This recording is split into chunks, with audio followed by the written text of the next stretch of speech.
Hello race fans, Alex Weaver here in Studio 3, and I have my couch full of experts, Zach, Jessica, and Jonathan from NASCAR.com. Let's break down this 2019 season and let's preview it by manufacturer. What is the outlook that we have going in for Toyota? Well, no model changes. The Camry will be back, but you should expect Toyota to rely heavily on the flagship team, and that's Joe Gibbs Racing.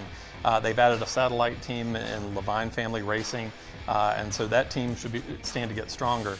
You've got Martin Truex Jr. moving into Joe Gibbs Racing this year, which is only condensing kind of that powerhouse team into one organization. So I think you've got some good outlook for Toyota. Like Zach said, there's not a whole lot of changes on the Cup side, which means just going to be able to build on what they did last year. So I think we're going to see some good things from them.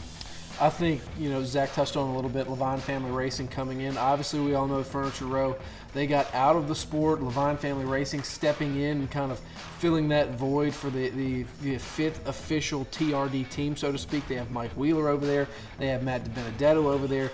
He's a killer on the short tracks. He's got an impressive resume with the equipment that he's had before. Best equipment he's ever been in. I think Matt DiBenedetto, Mike Wheeler are going to be a good combination for them. So the most successful driver last season was Kyle Busch with 8 wins.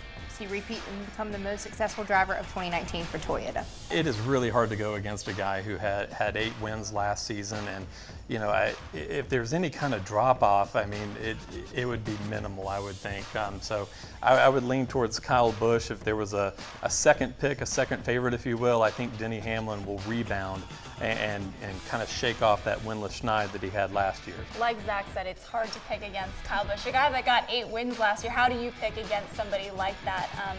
And I think with him and Adam Stevens just having another year of experience together and having more time to gel, they're only getting better.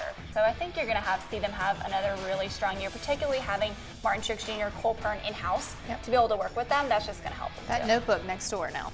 Not a bad notebook, right? Very true. I think the biggest thing that's going to mark this year is how well you're able to adapt to change. Obviously, we have a new rules package coming down the line. We saw them test that in Vegas.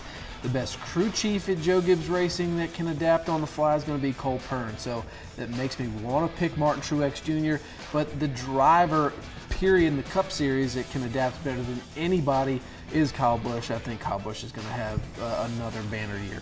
All right, it'll be an interesting year for Toyota. We will see if Kyle Busch takes home the most decorated Toyota driver. It's coming to you February 17th is the start of our season in the Daytona 500, 2:30 p.m. on Fox.